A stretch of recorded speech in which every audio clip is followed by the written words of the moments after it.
So hello my dear students, I hope so you all are doing well. चलिए आज की class को begin करते हैं। आज हम लोग को पढ़ना है ए ग्रैन्युलोसाइट।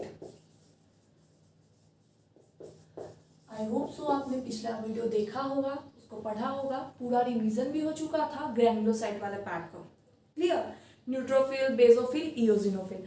आज हम लोग ए ग्रैन्युलोसाइट के बारे में बात करेंगे। क्लियर? इसमें क्या आता है?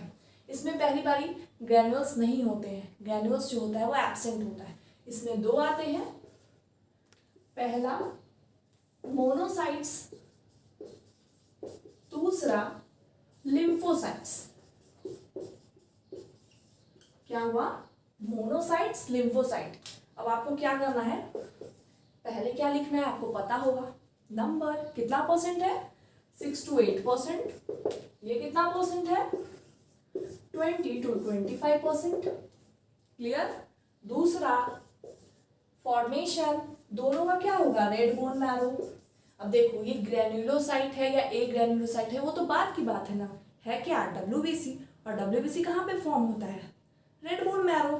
क्लियर? चलो, रेड बोन मैरो। इसमें ये भी लिम्फोसाइट भी का फॉर्मेशन होता है और इसका आप यहाँ पे लिख सकते हो, ये नंबर है, ये इसका फॉर्मेशन है, कहाँ पे फॉर्मेशन हो रहा है। अब तीसरा हम लोग बात करेंगे न्यूक्लियस के बारे में। न्यूक्लियस है कैसा? क्लियर?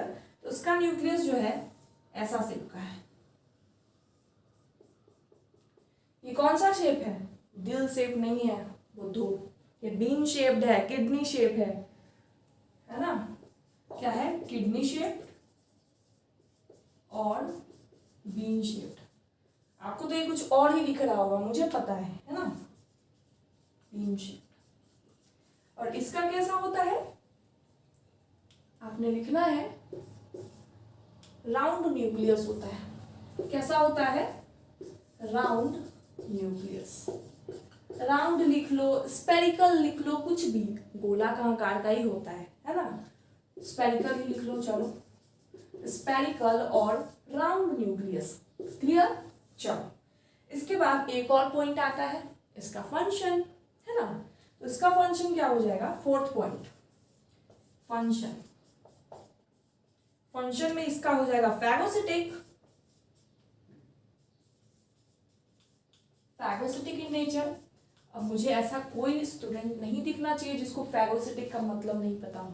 पिछले लेक्चर में मैंने इसको अच्छे से बताया है। क्या होता है ये? क्या करता है? बेसिकली ईट अप करता है फॉरेन पार्टिकल्स को, पकड़ के खा जाता है ना? यही प्रॉपर्टी मोनोसाइट शो करता है। और एक और शो करता था ग्रैन्युलोसाइट में, कौन सा? न्यूट्रोफिल। याद आ रहा है? रिलेट हो रहा है? चलिए, बहुत अच्छी बात है।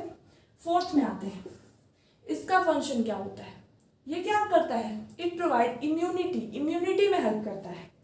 It provides immunity. जब आप लोग क्लास 12th में जाओगे, human health and disease chapter में लिम्फोसाइट का भी टाइप्स होता है, बी लिम्फोसाइट, टी लिम्फोसाइट। उसके बारे में यहाँ नहीं स्टडी करनी है ना, आप बस यहाँ पे लिख सकते हो it is of two type, B lymphocyte, T lymphocyte. अब ये क्या होता है, कैसे होता है, आराम से पढ़ेंगे हम लोग जब 12th में जाएंगे। तो यहाँ पे आपको क्या करना है, एक ग्रैन्युलोसाइट में दो कैटेगरीज, मोनोसाइट, लिम्फोसाइट। नंबर कितना है? 6 to 8%। एंड फॉर्मेशन कहाँ है? Red bone marrow. न्यूक्लियस कहता है किडनी शेप्ड, बीन शेप्ड। इसका round and circular, phagocytic in nature and it provide us immunity. Immunity कैसे प्रोवाइड करता है? पूरा ही चैप्टर है human health and disease class 12th zoology section का। क्लियर? उसमें पढ़ाएंगे। तो ये कंप्लीट होता है। अब एनसीईआरटी पे आते हैं, एनसीईआरटी को रीड आउट करते हैं और सेशन को एंड करते हैं। आपने क्या करना है, एनसीईआरटी बुक निकालनी है और रीड आउट करना है। डब्ल्यूबीसी वाला पूरा पार्ट कंप्लीट हो चुका है, उसको रीड आउट करना है। इसमें जो डायग्राम बनाया हुआ है बहुत ही इरेगुलर, मतलब दिखाई नहीं देता वैसा डायग्राम बनाया, बट मैंने आपको अच्छे से समझा दिया है डायग्राम बना के, है ना? अगर क्वेश्चन में डायग्राम बेस्ड आया तो आपको पता होना चाहिए, क्वेश्चन बनना चाहिए, है ना? चलो, leucocyte are also known as white blood cells, WBC, as they are colourless due to lack of haemoglobin. ये वाला पॉइंट नहीं लिखाया गया बट आपको अंडरस्टूडेबल है। इसमें हीमोग्लोबिन जैसी कोई चीज़ नहीं होती है, इसलिए कलरलेस होता है। आरबीसी में हीमोग्लोबिन होती थी। रेस्पिरेटरी पिगमेंट वो क्या देता था? Colour, red colour. क्लियर? चलो, they are nucleated and are relatively lesser in number, which average 6,000 to 8,000 per mm cube of blood. Clear? ये point already note down है. चलो, leukocytes are generally short lived, ये भी clear है. दो categories में हम लोग WBC को कैटेगराइज करते हैं, granulocyte, agranulocyte. Clear? Neutrophil, eosinophil and basophil are types of granulocyte, already done. And while lymphocyte and monocytes are agranulocyte, ये भी clear.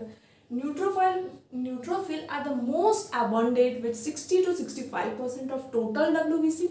जितना भी total WBC होगा उसमें 60 to 65% न्यूट्रोफिल.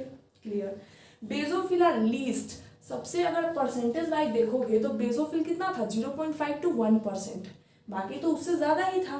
तो बेसोफिल क्या हो जाएगा, सबसे लीस्ट हो जाएगा. आप लोग को बेसोफिल वाले टॉपिक में जाना है, वहाँ पे लीस्ट लिख लेना है, लीस्ट इन नंबर. क्लियर?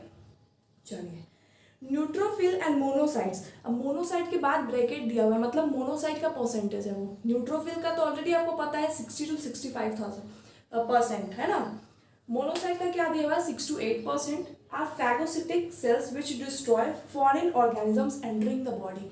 मैंने आपको बताया है न्यूट्रोफिल क्या था, फैगोसिटिक इन नेचर. मोनोसाइट क्या है, फैगोसिटिक इन नेचर. दोनों का कलेक्टिव लाइन दिया गया है, अच्छे से पढ़ना उसको, है ना. Which destroy foreign organisms entering the body. Clear? चलो, basophil secrete histamine, serotonin, heparin. मैंने आपको बेसोफिल बारे में अच्छे से फंक्शन में बताया है कि हिस्टामिन क्या होता है, सेरोटोनिन क्या होता है, हिपैरिन क्या होता है, पूरा फंक्शन भी बताया है उसका. And are involve in inflammatory reactions. Inflammatory reactions में बेसोफिल इन्वॉल्व हो रहा था. और कौन इन्वॉल्व कर रहा था, हिस्टामिन. हिस्टामिन इंक्रीज हो रहा था तो क्या हो रहा था, इन्फ्लामेटरी रिएक्शंस. क्लियर? इओसिनोफिल कितना परसेंट है, 2 to 3%. चलिए, रेसिस्ट इन्फेक्शंस. क्या मैंने बताया था फंक्शन में कि it resist infection by killing the bacteria, है ना. चलो, आपको लग रहा होगा कि हाँ सारे कुछ मैम ने आपको पूरा ही बता दिया लेक्चर में, तो ऐसे ही पढ़ना है ना, कॉन्फिडेंस लाना है एनसीईआरटी के बुक में. And are associated with allergic reaction. अब एलर्जिक रिएक्शन करवाता नहीं है, इट स्टॉप्स एलर्जिक रिएक्शन. ये बात हमेशा याद रखना. It is anti allergic property show करता है, यानी कि एलर्जी को स्टॉप करता है. चलो, लिम्फोसाइट 20 to 25% होता है. And are of 2 major type, B cells, T cells. B lymphocyte, T lymphocyte. क्या होता है हम अच्छे से आपको बताएंगे human health and disease chapter में, यहाँ पे अभी इसकी जरूरत नहीं है. क्लियर? अब ये क्या मैंने ये बता दिया है ना आपको, बस लिम्फोसाइट का फंक्शन कि प्रोवाइड इम्यून रिस्पॉन्स, इम्यूनिटी, बस इतना याद रखना है. क्लियर? चलो, ये वाला पार्ट भी कंप्लीट होता है. तो आपका पेज नंबर 1, 2 और 3 का यहाँ तक कंप्लीट हो चुका है. प्लेटलेट्स पढ़ाऊंगी, प्लेटलेट्स के साथ साथ क्लॉटिंग वाला भी जो पोर्शन होगा उसको भी कवर कर लेंगे. उससे रिलेटेबल है तो आपको अच्छे से समझ में आएगा. उसके बाद ब्लड ग्रुपिंग पे आएंगे, RH ग्रुपिंग पे आएंगे. क्लियर? तो आपने क्या करना है, इतना तक आपको पूरा रिवाइज होना चाहिए, लर्न होना चाहिए. चलिए, आज की क्लास को यहीं पे एंड करते हैं.